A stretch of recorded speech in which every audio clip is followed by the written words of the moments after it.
You've got questions, we've got answers. Let's do this.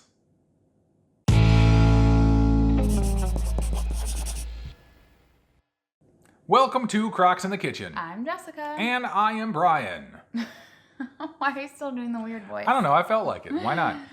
So today we're going to answer some questions. I know we do a lot of questions on the live streams, but it's still fun to do them in a separate little format where we can kind of like focus in on some questions that you guys have. Yeah, and it's also good because, in the live streams we get a lot of questions fired at us, and so we can't really answer a bunch of them.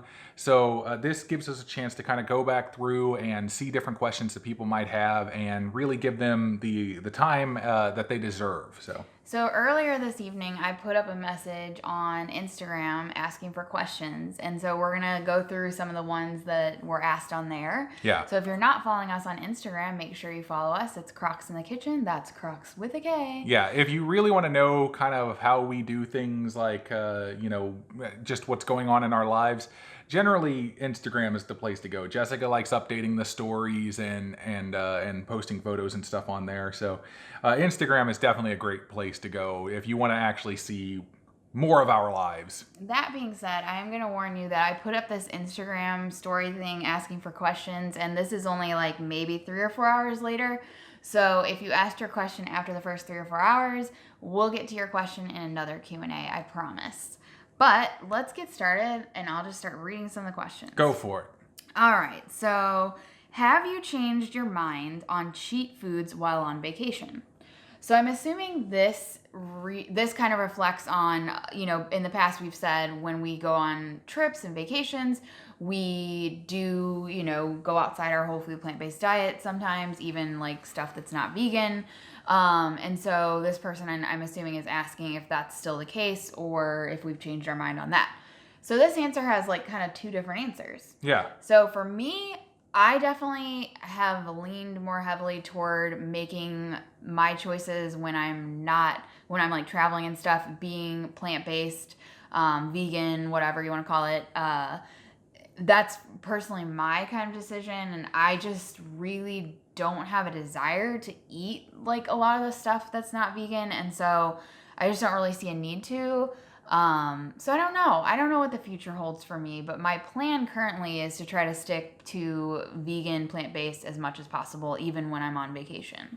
Yeah, and I think for me, there's some things when I go to a different place, there's a different culture, like I kind of want to experience that culture, and so, sometimes the dishes may be off what that is. Like, I'm not going to another country and then going to McDonald's. Like, that would be stupid. We did go to McDonald's in London. That was you. That was all you, my dear. We were like desperate that one night when we got to the train and they station. did have vegan options. And we did actually want to try the vegan options. The best one was because it was around Christmas, and they had what was called reindeer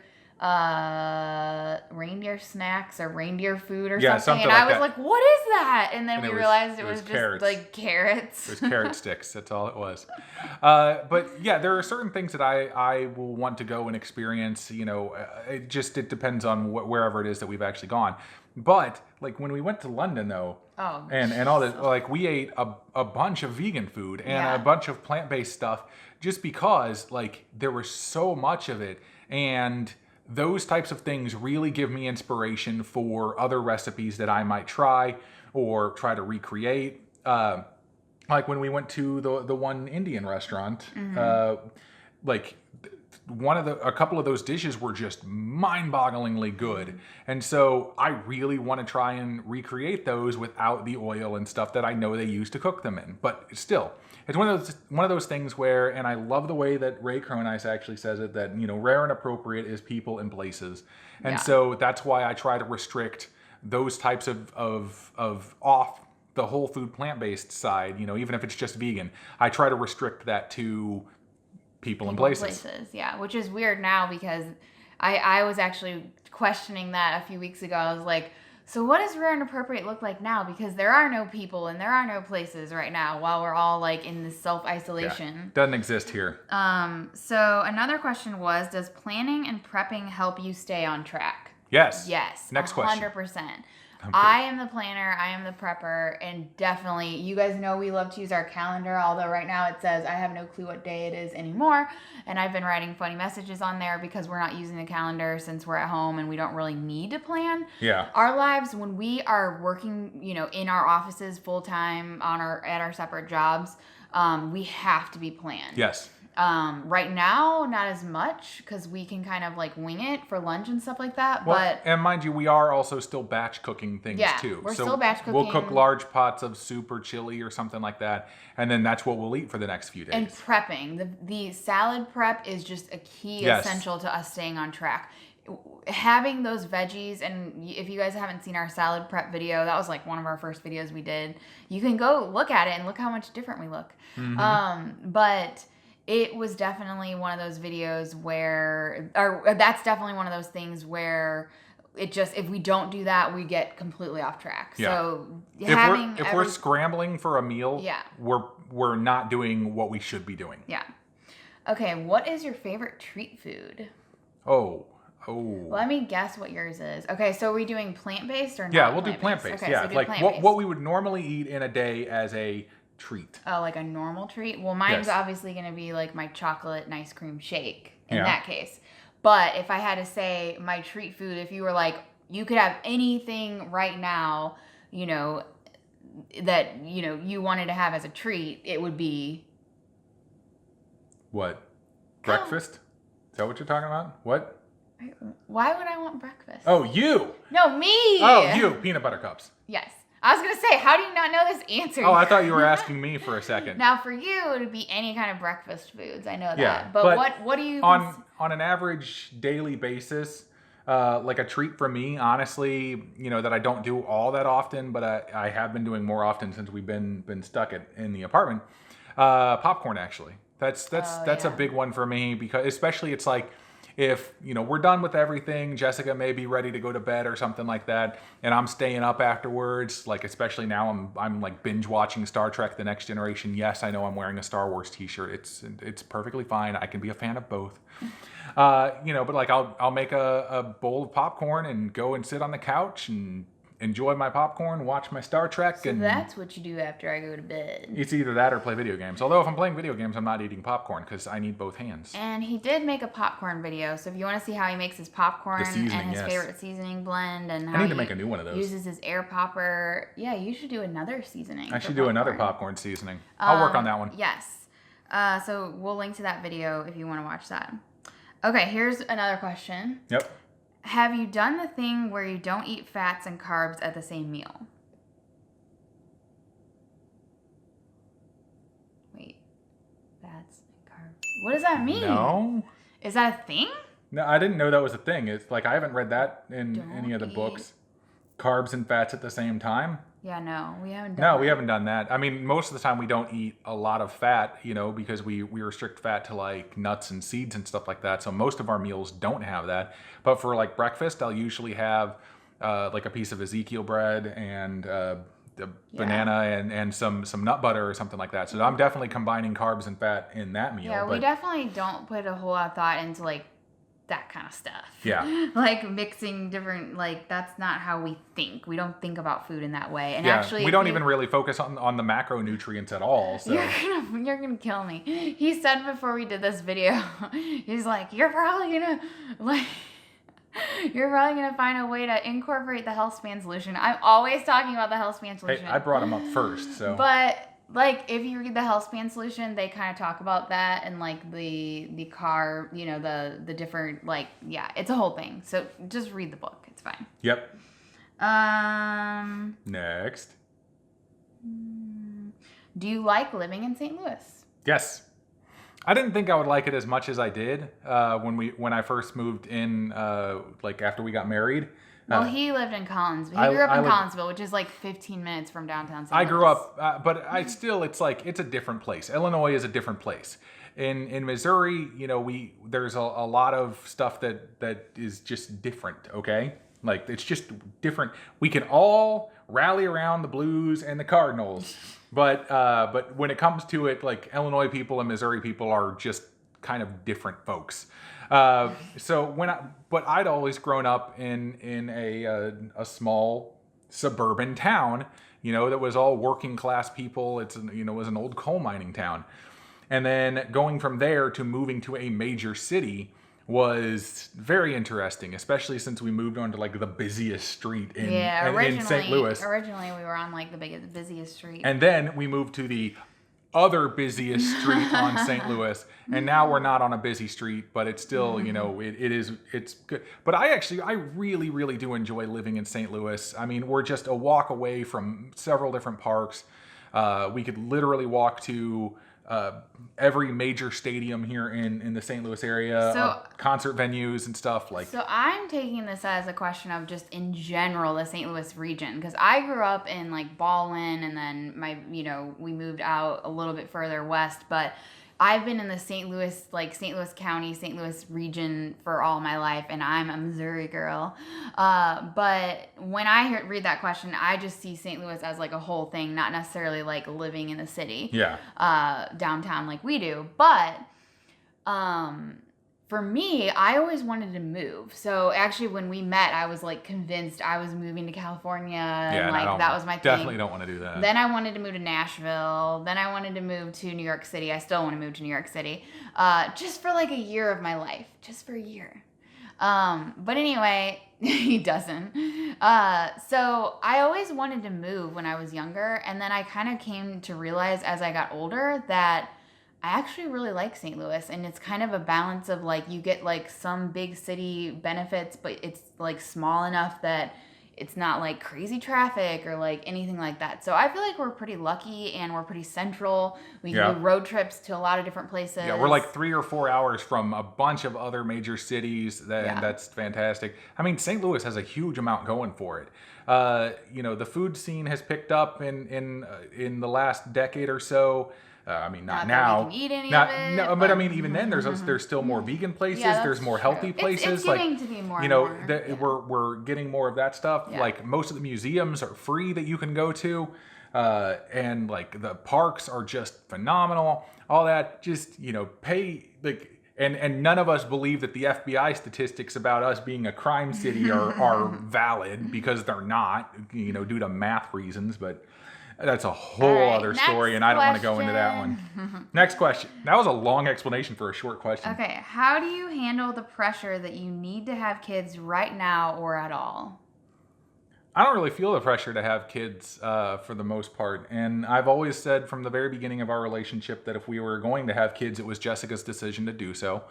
I always wanted kids just because I wanted to raise children and all that, but... I have been known, and I've kind of let go of this because I know people don't mean it in a certain way, but like I have been known in the past to get a little like angry, edgy whenever someone's like brings up that, because I just feel like it's such a personal thing, and like you never know what's actually going on, and like it's like a very touchy subject for me to bring up with people, just because you just never know. Yeah. Like you never know if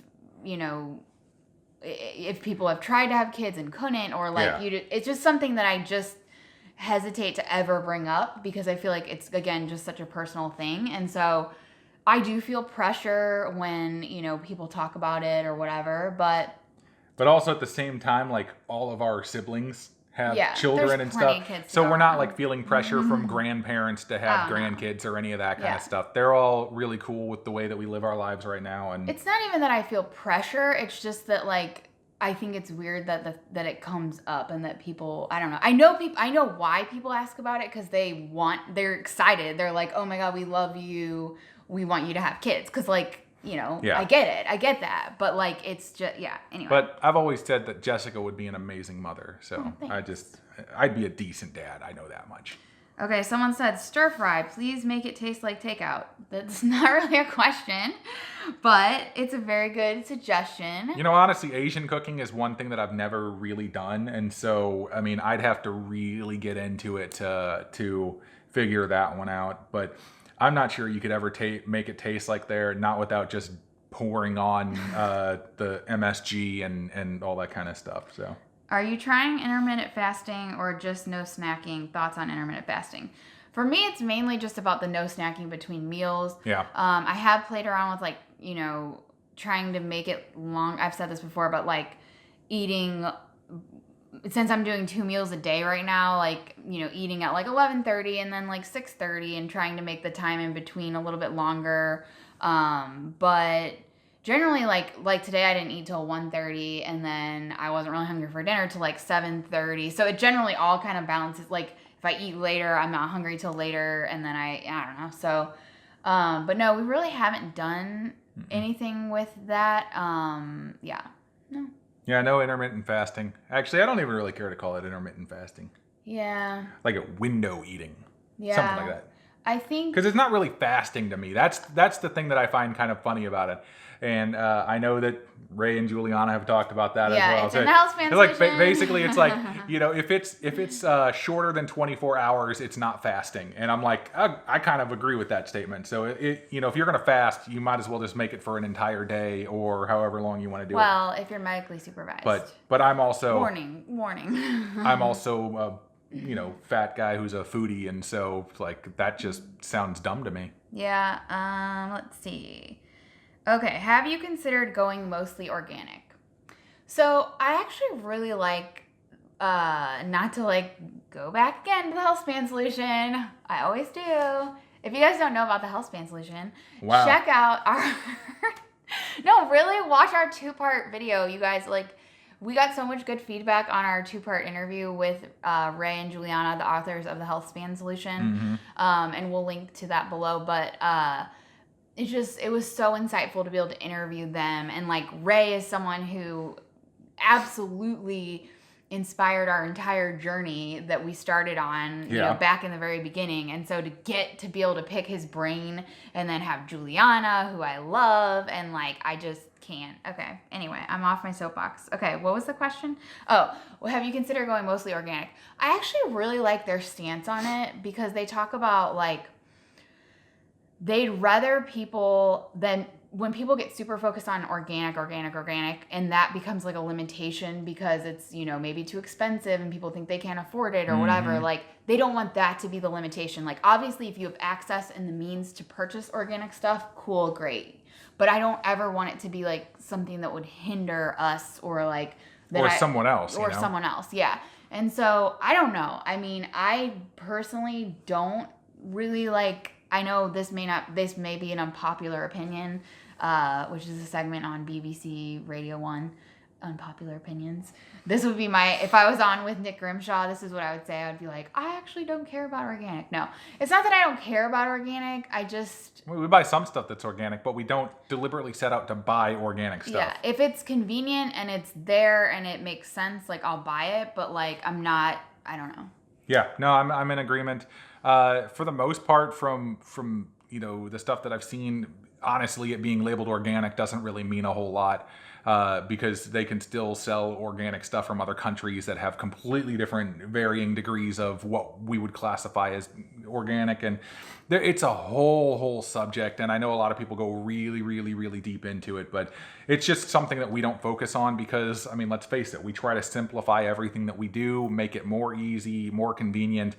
And I kind of look at it from the perspective of, telling somebody else, is it more important that they eat plants or is it more important that they eat organic plants? And for me, the answer is always going to be it is more important that they eat plants. Yeah. Like the organic is, if you can afford it and you want to do that and that's something that you're passionate about, absolutely go for that. But if you're not, if you can't afford it, then don't even worry about it. It's really not that big a deal. And I might not be quoting this exactly correctly, but I know Ray and Juliana talk about how the testing that's done that shows like, like what you're getting from plants and fruits and all that, like all the vegetables and fruits and stuff, the nutrients you're getting and all those testing things are done on non-organic stuff anyway. The benefits of just eating plants, compared to eating organic, is like the benefit is way outweighs the downside of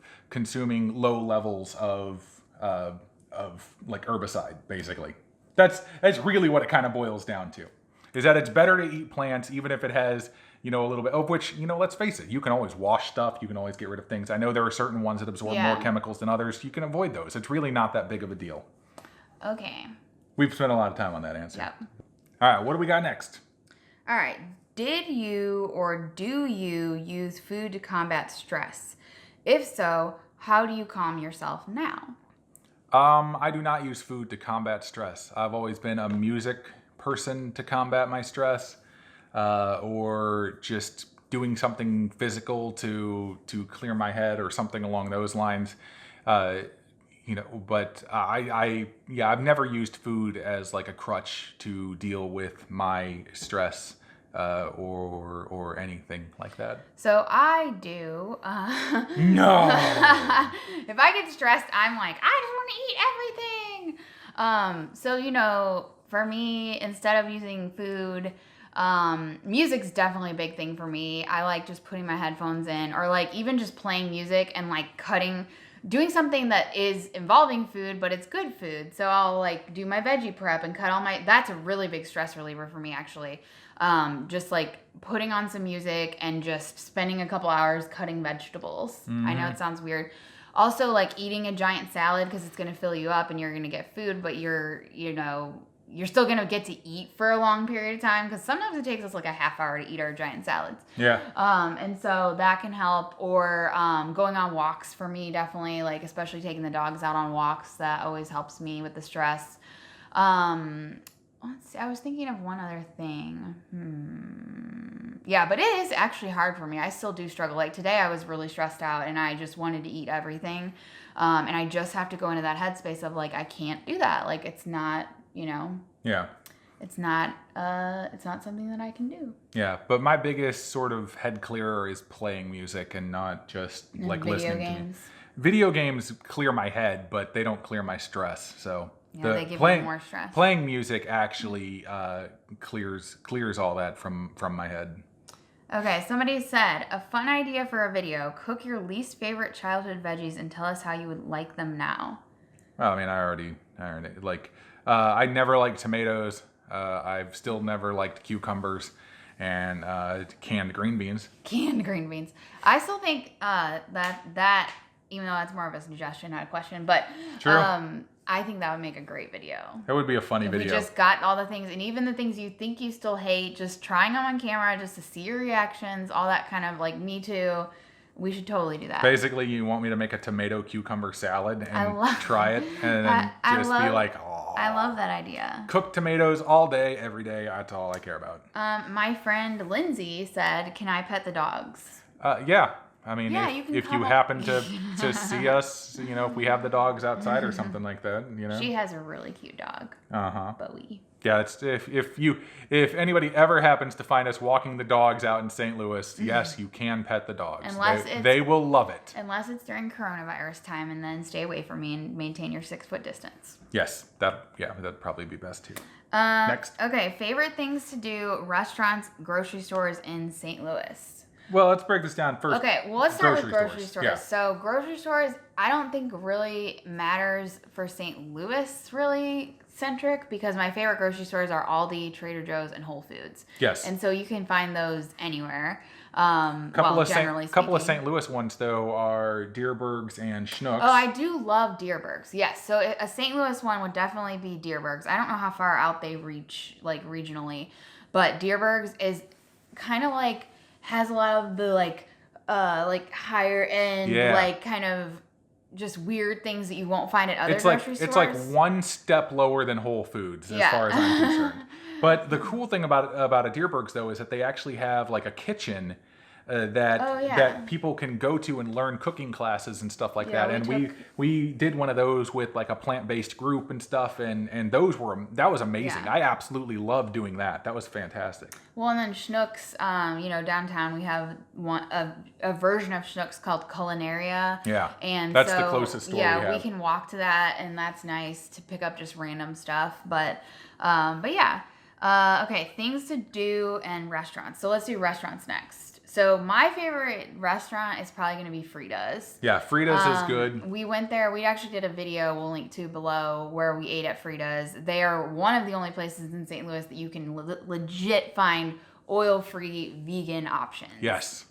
And they're doing actually right now we haven't gotten any because we just don't eat out ever anyway. But they are doing some really cool stuff right now during the self-isolation quarantine. Yeah, really good delivery stuff. Yeah, but pickup and that kind of stuff. They've even done a couple videos on how to make some of their dishes and stuff, which has been really cool. Yeah. But yeah, Frida's is definitely up there. I know for the vegan junk food stuff, occasionally we would do Lulu's. Lulu's is really good. Pizza Head. Pizza Head has the best vegan pizza that I've ever had in my entire life. And I'm not just saying it's good for vegan pizza. I'm saying it's good for pizza. Period. Yeah. It's that good. We went to Small Batch. And they don't use the fake cheese. They don't use Dia or Deo or whatever it is. We went to Small Batch once, and that is a vegetarian restaurant. Oh, but what about what's the other one we went to that has you can make you can do the tasting menu and you can make it vegan if you want. What's the restaurant? Vicia. Yes. That is so good. Vicia is definitely high end, expensive. $70+ a person, combined, a couple is not getting out of there under $100, and we don't even drink. So, we don't. Yeah. But it's super high end, but still really, really cool. And some of the preparations that they do for different types of vegetables just blew me away. It's a vegetable forward restaurant. Yeah, that's what they call it. They do have meat and cheese and stuff, but you can specify to make everything vegan if you want. Yes, but if I could ever figure out how to make their bean dip that they have. Oh, it was so good. I'm trying to think if there's any other restaurants. There are a few other ones that are just out too much. we just don't go out that much, but those are the top vegan places that we would go to. Okay, so favorite things to do in St. Louis. My favorite is to go walk around at the Arch grounds. That's really nice. I love looking at the river. I never get sick of looking at the Arch and the whole I never get sick of that whole especially area. Since they've renovated all that area. I've been in St. Louis all my life, but every time I see the Arch, I'm still just in awe of it. Forest Park is just one of the coolest places you can go. I know we talked about the museums and stuff before. Pretty much all of the museums that you can go to that are free are in Forest Park. The Science Center is really cool. Science Center's there, Art Museum, History Museum. The zoo is there, and then of course, if you go and catch a show at the Muni in Forest Park, which is one of the best outdoor theater venues in the country. Yeah. You go down to the theater district with the Fox Theater or Powell Symphony Hall and catch a show of some kind. All the major Broadway shows come through there. There's just I know we've talked about all the St. Louis stuff, but yeah, concerts. We've got really good venues in St. Louis. Obviously, I mean they're not happening right now. True, but concerts are a big thing for us. So whenever this is all over, St. Louis, should just when everything's open, St. Louis should definitely be a destination for you people. All right, what do we got next? Let's see. How have you dealt with cravings and/or emotional eating?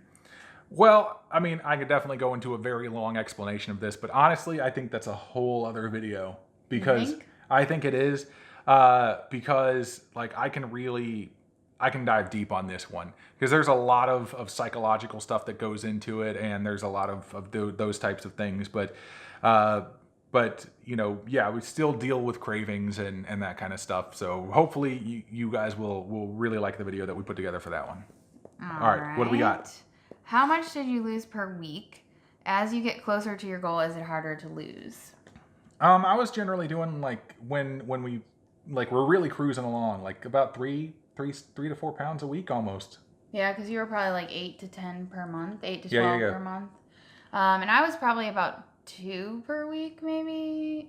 I don't know.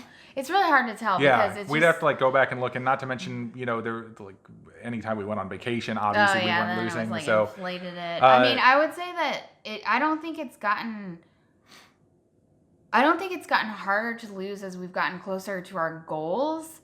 I think that we've just gone astray more, where in the beginning we were very focused. We expanded the amount of foods that we were preparing and stuff, and honestly a lot of it has to do with the YouTube channel because it's doing all the recipe experimentation and all that kind of development. We for seriously the first year we did this, we just ate our soup and our chili and our salad and when you start getting into experimenting with all this other stuff, it can, and in just a sheer amount of like testing and like like we'll The film chorizo tofu, like I made that one like 3 or 4 times. That's 3 or 4 packages of tofu that we made before we ended up actually filming the recipe. Yeah. So that we would have never done that before when we were really going through like the weight loss stuff. Yeah. So now like, it's slowed down a bit, but I'm still, losing 2+ pounds a week. Yeah. Which I'm perfectly fine with. Like, this is a marathon. This isn't a sprint. I'm not trying to lose weight as quickly as humanly possible. I'm not trying to like beat anybody down to a certain weight goal or anything like that. I'm doing my thing. If somebody loses faster than me, awesome. Great for them. I'm sticking to what I do. I mean, I think that it can definitely, I think like over time, just naturally, like, okay, if you weigh 500 pounds, you're going to lose more weight if you're, than when you're down to 300 something. Like, I think that, whatever, but I don't buy into the whole, like, it gets harder to lose as you get closer. I think you just don't do as well. For me, at least. I think there's a lot of different things. So like even some stuff with like certain weights, if you get closer to your, whatever the goal weight happens to be, or whatever it is that you believe you should be at, people can tend to start like doing more. They can start exercising or doing stuff like that. Exercise builds muscle. Muscle weighs more than fat. And so it's like you can still lose fat and gain weight. Yeah. Like it's not that hard to do. And so the point is though that weight is really honestly it's a subjective thing anyway. I know it's a fact. It is a straightforward thing. But what is determined to be healthy is within a range of a certain weight. Yeah. I think too though, people as they get closer to their goal, they get like more complacent, and then they're not. That's true. They don't have as much of a reason. Like right now, I feel really good where I'm at, so it's like harder for me to get inspired to be like super, focused on losing weight. True. But if I was actually following 100, like when I am, which I have been actually for the last couple of months, if you guys have been following along, like following my plan, like, I can take off, 2 pounds a week, whatever, no problem. Mm-hmm. But anyway, it's complicated. Is that it? Actually, we had another one roll in What? while this was going on, and it was from Mr. Big, who says, what made you think of / start doing videos on YouTube? Well, we just figured that we had a story to share with people, and so that's what we did. We had filmed. We watched a lot of other YouTubers. Yeah, we'd always talked about starting a YouTube channel. We just never had a subject. Yeah, like way before we ever started this, or a whole food plant-based diet. Like we were trying to think of something we could do. And so this naturally just came about because everyone just asked us so many questions about how we lost weight, just even friends. And so we were like, okay, if we make this, we can at least like share it with people we know, and be like, hey, this is what we did. Here instead of like telling the story over and over and over again, like we'd just be like, here, watch this video. But yeah, it's just kind of and we had filmed during the potato time in the very beginning, just because we thought it'd be fun to just document that, and so we ended up making the video out of that, and then people just received everything really well, so we just kept going with it. There was actually one more. What? Let's see. So this one was actually on YouTube. Okay. So what do you do now when you have a bad day? What do you hold up for yourself to look forward to? And this was actually directly in response, I believe, to the video we just did where I talked about the tips, and I talked about like, in my head, I look at food sometimes, like when I was in my struggling time, I would look at it like, okay, I can make it through this day because I know like I can have this at the end of the day, or that kind of thing. So that's an interesting question. So what do you do now when you have a bad day? What do you hold up for yourself to look forward to? I think sometimes I'll just be like, you know what, if I can make it through today, I can, watch a couple episodes of some show that I want to watch, or like, so maybe doing that, like allowing myself, I'm a very go kind of person, if you haven't noticed. I don't really have a shut off, and so allowing myself to just shut off and be like, you know what, I'm gonna take a bubble bath, or I'm gonna watch a show, or just lounge around and do nothing, and actually allowing myself to not be productive every second of every moment of every day. I think that's what kind of drives me sometimes. So like if I'm in the middle of just a really bad day and I'm really busy, I'm like, okay, cool, but I can go home later and watch like Better Call Saul or whatever. I think I try to use those things instead of food. Although I have used, I will admit, over the last couple of months, my chocolate shake like has gotten me through a few days because I'm like, okay, I can have my chocolate banana and ice cream shake at the end of the day, and it's so good. And the recipe is below if you want to make that yourself. What about you? Yeah, for me, it's just shutting my brain off. You know, play video games, watch TV, do that kind of stuff. I don't think I don't your use brain food, so works in the same way mine does in that it regard. does We're not. very different in that regard. Like for me, food is very much more of like I have a lot deeper issues with food actually. Yeah. Like you just like to eat. Food is is an art form to me. It's analytical. It's science. It's just all of these sort of things wrapped up into one, and that's why I find it so fascinating, and that's why I want to eat all of these more, different eat things. And everything. like and it's like, oh, this thing is really good. I just want to eat a lot of this, and so that's why I would run into problems though, is that I would eat all these really bad. I say bad, I don't mean bad, but all these like really unhealthy things, and then I just wouldn't do anything, and like I just kept gaining weight. Yeah. I think because I'm someone who struggled with like the anxiety, the depression, and really, really dealt with that my entire life, I think that's why food for me is just such a weird thing because it's all tied in with that. Whereas like Brian didn't necessarily battle with a lot of that stuff. And so he didn't like make that connection with food necessarily. I'm more likely to drink tea than eat something whenever I'm feeling stressed or sad or emotional sad, or he something. like doesn't eat, and it drives me nuts because all I want to do is eat. That is very, very true. All right, are we done? Well, that was all the questions. Oh yes, for that's today. a slightly longer video, so 40-something minutes, I think, at this point. Oh yeah, why are we gonna answer the one question? Is can you make your videos any shorter? No, because I We can't control tried. her. I can't control her one bit. So all I can do is edit stuff out. But at the end of the day, I'd rather she over explain everything than under explain things, because when we under explain, people just ask us 1,000 questions about different stuff. But if you edit out parts, then when I watch back, I'm like, wait, you got rid missed of the best part. There's one thing that you took out. That was the best thing ever. No, but we try to do shorter videos, but it just never happens because Jessica likes to talk, I like to talk, and this is just what we do. But if you want to talk to us more, you can always find us on social media, Instagram and Facebook. Just search for Krocks in the Kitchen. That's Krocks with a K. You can send us messages, and we will gladly interact with our fans on there. So our fans. Also, please subscribe to the channel. Click that subscribe button and the bell notification that is right next to it so you get notified whenever we post a new video. They're not our fans, they're our crock pots. Croquettes was another one. The Crockets, I always thought was on was our kind of live funny. stream the other day, people were trying to like name the community. So fan you base. guys just call yourselves whatever you want if you want to, but we're not going to try and pick something out for you. That's not on us to do. But also like and share the video if you want to. That is always a nice thing to do, and it really does help grow the channel. But I think that's all I got. That's all she's got. We will see you next time on Krocks in the Kitchen. Bye!